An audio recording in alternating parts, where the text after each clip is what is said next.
evening and welcome to another AKIS podcast episode Beyond the Classroom. Today we're talking about a very interesting topic, working moms.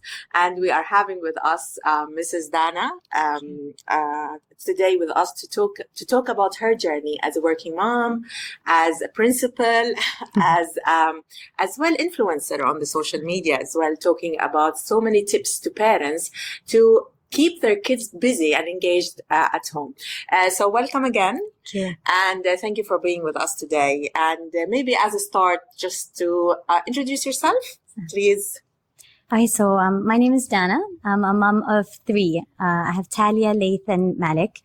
Malik is my youngest, so he's about 1 year old. Fairly demanding now. He's crawling and walking. I'm a principal at an early years center. So I find a lot of my passion or what I like to do at home and my work life, it is a big merge. There's a lot of consistency there. Yeah, that's great. And I believe you mentioned passion. I could see if I want to describe someone as a passionate mom, as a passionate educator, you are the one that we want to talk to you today. So it's not about, for me, I'm a working mom, but sometimes I feel looking at your page and learning about so many tips to engage the students. How do you get these ideas? And especially you have a busy schedule, I'm assuming. How would you have this balance between you as a principal and as well as mom at home with 3 kids, mashallah? Yeah, so something that took me a really long time to realize or get to the point is that when we talk about work-life balance, I always used to assume that it was giving everything in my life equal amount of time. I used to think I had to give my kids, let's say, 4 hours a day and my work 6 hours a day, and it all had to be equal in quality time. But I came to the realization that life is lived in seasons.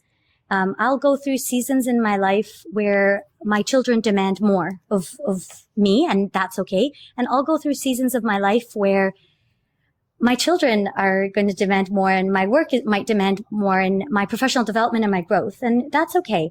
So I think when we talk about work-life balance, it's not necessarily giving equal amount of time to everything in our life, but prioritizing and what needs me right now. And just like we go through seasons, I think our kids also go through seasons. Absolutely. So my daughter, she's 8. I think she needs me a little bit less than she did when she was 1 or 2 years. So she's in that season of her life where she's a little bit more independent, but maybe my son is in a season where he needs me more.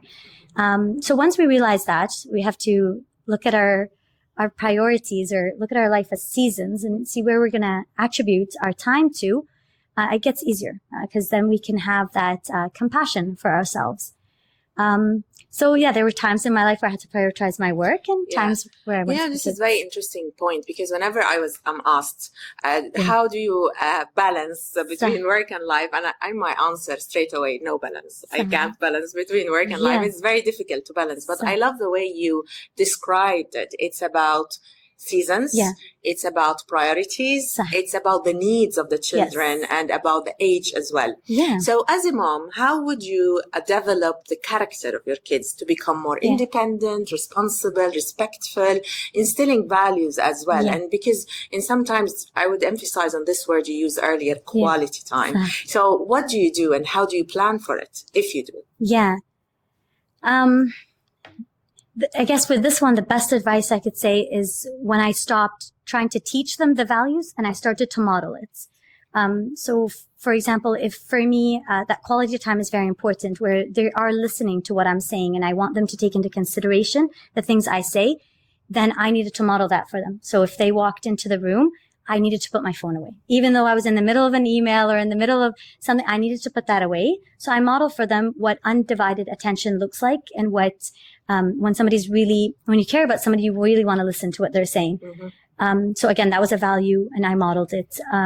In terms of respect as well, I'm going to take into consideration what they say, but in turn, I'd like for them to take into consideration what I say.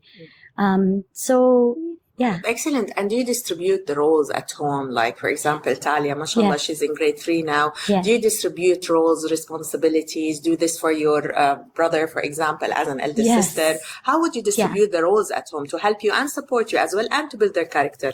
Yeah. So I think as working moms, we generally look at our finances as finite. So we know we have this amount of money to spend, but we don't do the same when it comes to our time and our energy. Correct. We don't evaluate how much time and energy we have, and this is how much I can spend. So what we do is we go into debt with our time and our energy, and it burns us out. So I think for me, coming to the realization that I did have help, and it came in the form of, again, Talia or my son doing extra tasks at home.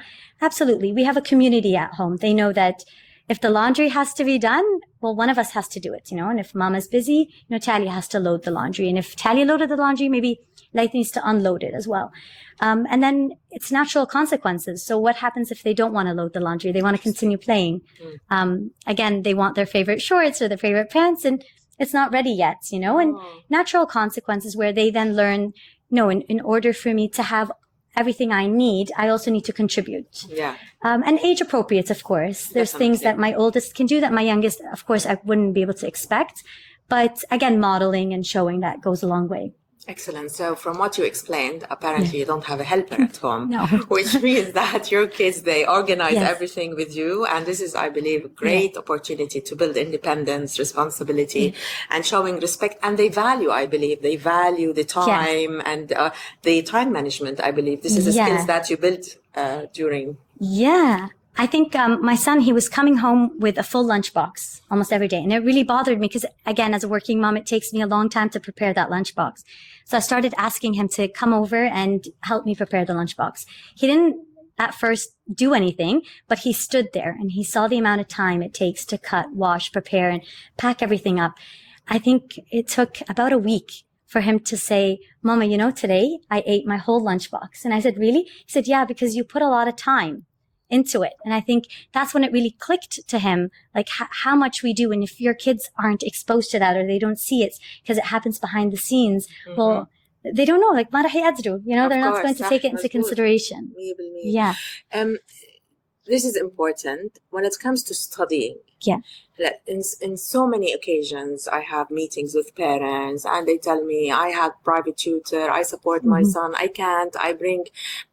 my advice is don't, because this is where they become more dependent on others rather than to become independent, even when it comes to studying. What are your thoughts and what do you do to make sure that even their homework, their study time is taken care of? Yeah, that one's really tough because I think also it would differ for a child with gaps in their learning than to a child who doesn't have gaps. Absolutely. And I think at a certain point, if a child did have gaps or learning needs, then yes, the best route would be to go in and get that help because we're not licensed, we're not professionals to do that, even as someone who comes from an education background. But aside from that, and if there weren't any gaps, yeah, absolutely. I think to instill the value of that education and how much it means to have that work ethics, they also kind of need to see you invested as well into it. And that means when I say to my son, time to read Ras Kids, I also pick up a book. Bravo. And when I'm done, you're done. So he sees it modeled to him. A lot of times we expect things from children that they don't see us doing. And it's when you're 5 and 6, that becomes really unfair and it becomes such a distorted view on what reality is and what you should value because your parents maybe don't value the same. Yeah. And I know you can't always pick up a book every time you want your child to pick up a book, but doing it once or twice would go a long way, I think, in helping. Yeah, I agree with you. Even myself, whenever I'm sitting working on the laptop, she brings her whatever. I want to work with you. Salah, she wants to play with me. So it all depends. As you mentioned, I think this is the time, especially at the young age, where we are the role models. And whatever we do, they imitate us. They want to look at us at one point. Yeah, absolutely. I agree. And, it's not an easy thing to do. Of course, it's being said is easier than being done. When it comes to challenges you face as a mom, what kind of challenges you face? And sometimes you get the worst day ever, as we say. And how do you overcome it? Oh, that's difficult. Yeah, we do definitely face challenges as working moms because, again, people say we can do it all and we can have it all, but we cannot. And again, it's knowing what to prioritize and what not. And sometimes I do have to prioritize my work. And that means missing an event or two for the children. But the best advice I give myself when I'm trying to overcome this is, what would I say to my friend if she shared this with me, how would I talk to her? So we tend to say to ourselves, like, I can't believe I missed my son's event, or I can't believe I had to buy store-bought cupcakes and send to her home her bake sale. I should have baked it like the other moms. I said, would I say that to my friend? Would I say you should have baked it? You really shouldn't have bought those cupcakes? No, I would say, I'm glad you got it done. You assessed your priorities and you did what you had to. It's okay. And I would show her compassion and understanding. So I came to the realization, the way that I would talk to my friend is the way I need to talk to myself. The same compassion that we give to other people, we also need to be able to give to ourselves, especially as working moms, The guilt feeling. Yeah. We always hear about that. Guilt feeling. Even myself as a working mom 24/7, sometimes I feel I have this over the weekend. Suddenly, I didn't have a proper time or quality time with my girls. How would you, or what kind of advice you give for this? Because sometimes you see that the moms in particular, they overgive things, bribing, just to overcome the guilt feeling. And unfortunately, most of the time it's materialistic things, getting toys, gifts, and so on. What are your thoughts on that and your perspective? I mean, firstly, I show a lot of that mom a lot of compassion because I know what it's like to want to compensate. So I had to work really late. I had to miss an event. So maybe to make them happy, I'm going to get a Spider-Man toy or a bag, and give it to them. But it's not very productive. And to get into that cycle of mom guilt, where it really comes from, it's that comparison of what others are doing and what you're doing. And honestly, I know as hard as it is, I say we don't compare. You're doing the best for your situation. Another mom isn't doing what you're doing. She's not in your shoes. She doesn't have your workload. Yes, she's working, but her work could be a different nature. She could be in a different season. Yeah. Season. I love this word. Honestly, Dana, I love her season. I will use it. Yeah. She could be in the season of her life where her work is less of a priority and her children are her top priority. You're in the season where your work is the most priority. And that doesn't mean your kids aren't a priority. Yeah. It means that their season is coming. And seasons come and they go. And it's natural. Like you have to have all 4 seasons in order, for life to progress. So I think in terms of trying not to compare, and again, just taking into consideration that their situation is very different than yours. You do the best that you can. But I would try to avoid the compensation. The materialistic compensation. Because sometimes it's, I believe sometimes at certain age or season, as you are going to use this, the kids will take advantage because you were not with me in this. Let's go and buy something, which I believe it sends the wrong message to the kids. Yeah. That's true. Going to your content on the social media, which I admire personally, how do you send the right messages and how do you plan? Is it something you plan for it over the weekend and then each day you post something? How do you work on this? Honestly, in the very beginning, when I used to try and share activities that other moms can do at home, it was very planned. Because with that, there's no thought or much consequences to people replicating it. It could either work for their child or it could not. But now when it came to parenting advice, I became very mindful of what I share and how I share it. Because again, I would never want to guilt a mother whose maybe parenting style is very different. But what I want to say is it doesn't harm us to read of a style that's different than ours. Maybe there's something that we can relate to or want to try, or, when we know better, we do better. Correct. So I'm very mindful of what I post, and it is very in the moment. So whatever season I'm going through with my kids and my family, whatever I'm reading about, usually it's reflected through advice or other things that I share with moms that have worked for me, and I'm hopeful it works for them, you know? Because as you mentioned earlier, maybe it's not one size fits all. And the situation maybe dictates you what to do and what kind of things you need to do with your kids. But as you said, sometimes the tips and advice may be, you're right. Or like educational toy at home, maybe it will help families to engage with their kids and to have more quality time. We are approaching the summertime. And during the summertime, there's, usually in education, as educators, there's always a summer dip. And this summer dip is usually caused because the students are not reading. Of course, not all the culture are the same, but in general, the students think it's break, no reading, no math, no homework, nothing. We'll enjoy our time. How would you manage this during the summer break with your kids?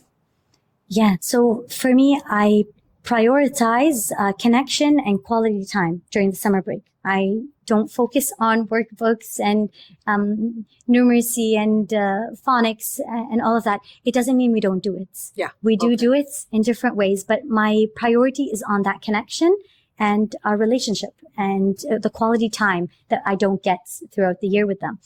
And once the connection and the relationship is there, I find that they retain anything and everything so much quicker, and it just becomes so much easier. We do limit screen times, of course, and we do encourage them to be outside as much as possible. I know if you're spending summers in the UAE, it's not, absolutely, because of the weather. Exactly. Usually, you know, as I said, there's always a misconception by the families and the students themselves. It's break, don't give me anything. And you mentioned a very important point, which is the screen time. And this is, I believe, a serious time where you feel like the parents should be aware of the screen time that they need to give it and provide for their kids. Something that, as a mom, for example, I find the books, like homework books or summer work, it's called summer work, useful to bring to the kids at home, like 30 minutes in the morning or half an hour. Do you advise that this is a good practice for the families? Not all of them, it depends sometimes, but what are your thoughts on that? Yeah, and I think as long as there isn't a negative connotation to it, they aren't being forced to come in and sit down. Because again, when children are forced, and it's not intrinsically, they want to come and do it, even if they do it, they're not retaining any of that knowledge. So doing it in a fun way, like we're going to go to the pool next, like as soon as you finish, you know, let's say this writing or this reading, or let's read about the pool and then go to the pool or read about the beach. You're trying to tie it in or make it as interesting as possible. To real life and just to make it more exciting to know about the information themselves. Yes. And as long as that happens and it's a part of their daily routine, I think that helps a long way in them not breaking the habits that they've been building up in school. You know, routine is another really good one. I think that would help also build in routine for the summer. Okay, I just want your thought on the following, like a case study, maybe. I don't know. So going back to the same point, which is supporting our kids at home. As a working mom, sometimes I don't feel I have sufficient time during the week to sit with my daughter to do her homework. So eventually we will sit over the weekend, which causes sometimes stress, anxiety, and bad relationship because of the stress we are in. What kind of advice? For example, my mentality and the way I look at it as a mom, as a working mom, I want her to become responsible about herself coming and bring, please help me, I need help.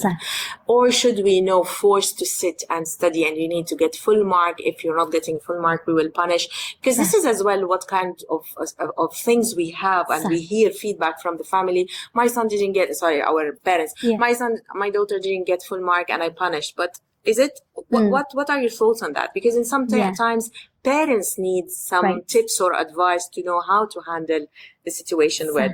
Yeah. I mean, that's something parents come to me a lot with too. And usually it's something like, my son can't write his name in FS2 and all the other children can. And so, I took away this or that, whatever the punishment may be.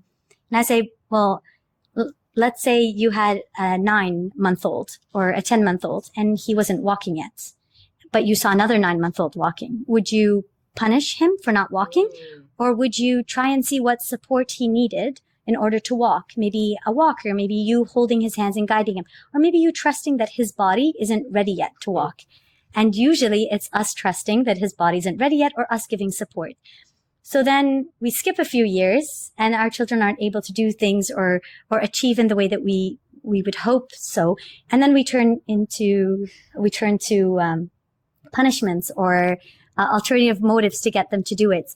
And where did that support come? Why did we lose that support and that compassion to help them get to where we need? So I think if our children aren't where we need them to be, okay, let's stop. Let's evaluate. What help do they need? What can we do and what can they do? This is something I do with my daughter, and she loves it. So I say to her, what can I do to help you on your next test? And she tells me, and I say, okay, what can you do? That's always very hard for her because she's always looking to me, well, you can. I'm like, no, we did me. Now it's you. I'd like for you to take responsibility. And she says, okay, well, maybe. And it was hard at first, but now she'll say, maybe I can review ahead of time. And I said, great. And I can help remind you to do that. And that gives her that sense of share. Like, I'm in this with you, but you're responsible. I'm responsible. My 5-year-old, he can't do that yet. So for me, it is very much about what I can do to support him. And also realigning my expectations as well. My daughter is very different than my son. My son's very different than my daughter. Ah, yeah, this is an important point. Yeah. Sometimes, but my the oldest son is different. Yes. Yeah, exactly. And it's very different. And it wouldn't be fair for me to hold the same stick that I would hold to measure her, to measure him. He's a different person and he has different strengths and weaknesses. And it's recognizing that and realigning my expectations as well. You know. Excellent. When it comes to summer break, again, we spoke about how can we support our kids not to avoid the summer dip by interacting with them and something related to the break time, the beach, summer, and so on. You know, one of the things, and I believe common practice recently, that parents would like to travel alone for their own break and leaving the kids behind because they feel like, no, it's my break, it's our time, we need to spend some time, especially if they are working parents, you know, they want to have some. What's your thoughts on that, and how would you advise, and what you do actually? What is your experience on that? Oh my goodness, that one's really hard to tackle, but I think I would just, maybe I would say to them, what season in your life? What season are you in? Maybe it's the season where they've, again, prioritized their work. They prioritize their kids. Yeah. And now it comes time to prioritize their relationship with their spouse. And again, you need a healthy relationship model to the children, again, for their growth and their development and in order for them to thrive. So if it's that, and they're in this season where they're prioritizing their relationship, I would say then, again, by doing that, you're also prioritizing your kids' well-being. So go for it.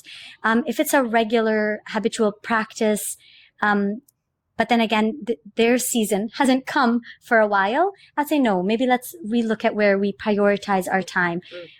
So making sure that they're also getting their season and their needs met as well. And I would say, you know, there's this thing on social media where they say we only have 18 summers with our children. And I used to hate it because it guilts you. Oh, I didn't realize that. Yeah, they say you have 18 summers with your children, so make the most of it, right? And I used to hate reading it because I thought that really guilts you, you know, because some summers are really stressful. But then you have to think like, I only have 18 because then they go off to college or they might get married. And I thought that was such a sad way of looking at it. And then I thought, you know, no, it is kind of the reality. You know, we do have a limited amount of summers with our children. So I think, just making sure that everyone gets their season. On your page on the Instagram, I saw one of the trips with the kids, and I felt like personally I was impressed the way I'm sure behind the scenes there was something else, some other challenges, but how would you manage them? It's difficult. And personally, as a mom, I feel it's very difficult to go on the plane with the kids and just to make them busy, engaged. Sometimes they don't want to watch anything. How would you manage the summer break or the break in general from the time you go to the airport to the time you go back home? How does it look like? Okay. I used to love traveling. Me and my husband, we used to travel a lot together and it looked very different than what it does now. Absolutely.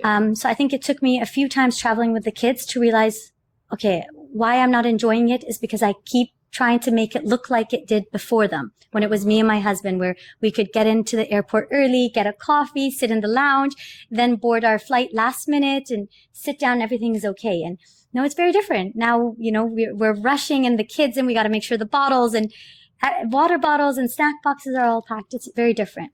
But once I rechecked my expectation and I said to myself, this is what reality is like. I'm making memories with them and it's going to be hectic and it's going to be hard and it might be a little bit difficult, but it's also going to be fun and rewarding and they're going to see new things. So rechecking my expectations really helped.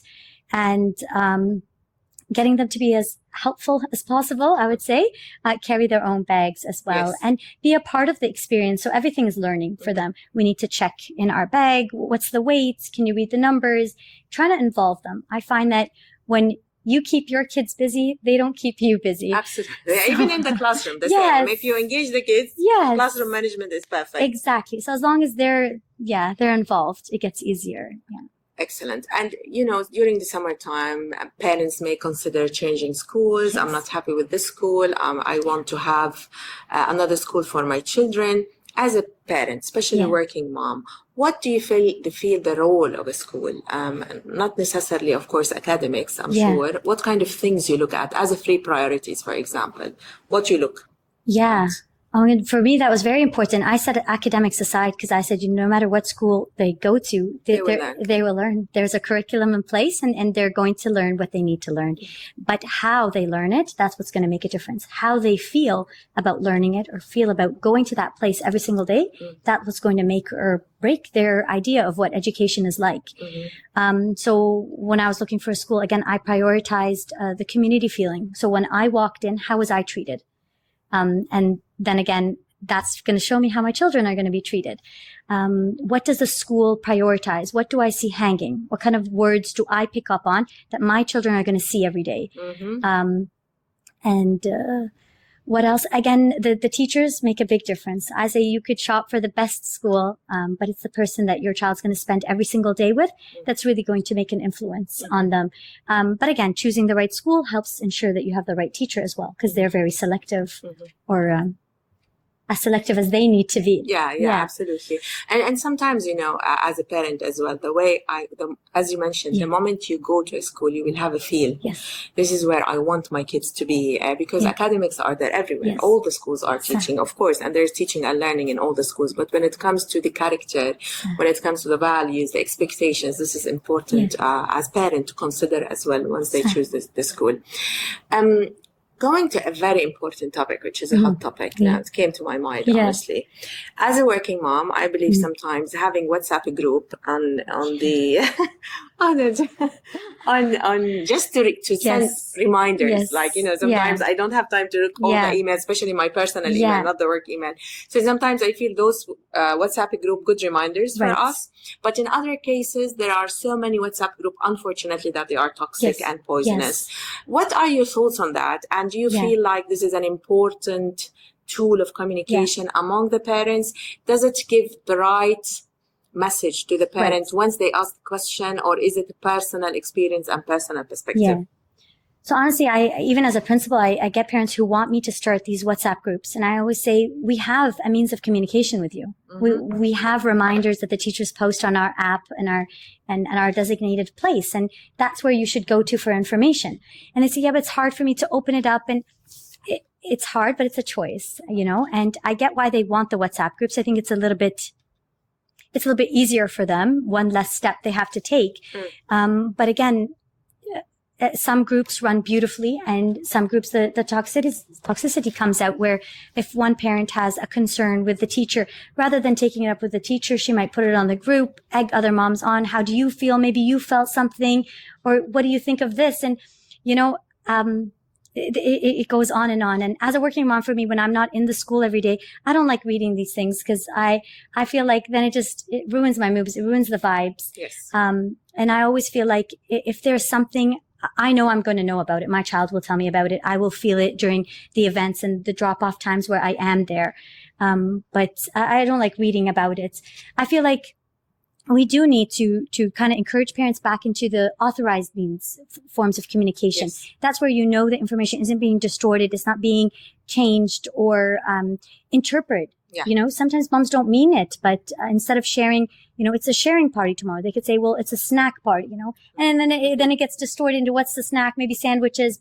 And again, it may cause confusion. You're right. Yeah. And as I said, as you mentioned, actually the vibes, because as we know, positive energy is contagious. Similarly, negative energy is contagious, and sometimes the exaggeration that happens after this. And in some cases, parents reach out to us I'm sure you have the same in your context.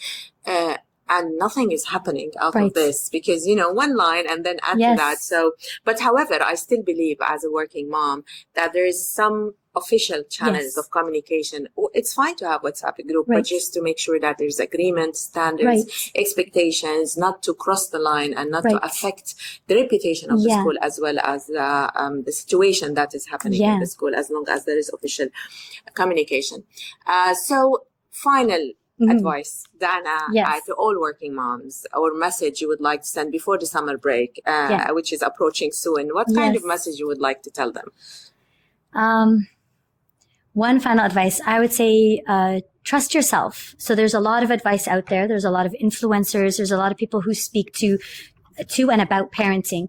And I would say, you know your child best. Yes, they're parenting experts. They don't have the children you have. Only you have them. They don't have the circumstances you have. So I would say, trust yourself. Trust that whatever you're doing is your best. Yes. And again, and show yourself compassion. I would say, as working moms, especially, even working moms at home as well too. And that's a really hard job to do. Indeed, yes. Show yourself compassion. View yourself as a friend. What would you say to them? You'd probably encourage them. You'd probably recognize their strengths. You probably would tell them they're doing a great job. Yeah. Speak to yourself that way. And again, I think that's the best advice I can give. Thank you so much, Dana. And I really enjoyed talking to you as a mom as well. I got some tips about the seasons, about the age, the priorities, about the guilt feeling sometimes. What can we do about it? And to be honest, I always get inspired by your page. To be honest, at the beginning, I felt, no, I'm not a good mom. I'm not doing all of this. But at a later stage, I realized, especially now talking to you and understanding how you plan for that, it gives me a better perspective as a working mom, what kind of things I can do. So thank you again, and الله يقويكي ويعطيك الصحة كمان، ولكل أمهاتنا اللي بيسمعونا اليوم يعطيكم ألف عافية والصحة يا رب. I know it's not easy to be a working mom, and I know it's not easy to be a mom by itself. So I hope you enjoyed this episode, and you take some advice and tips that may help you in supporting your kids at home. Thank you very much, and thank you, Dana, again. Thank you so much. Thank you.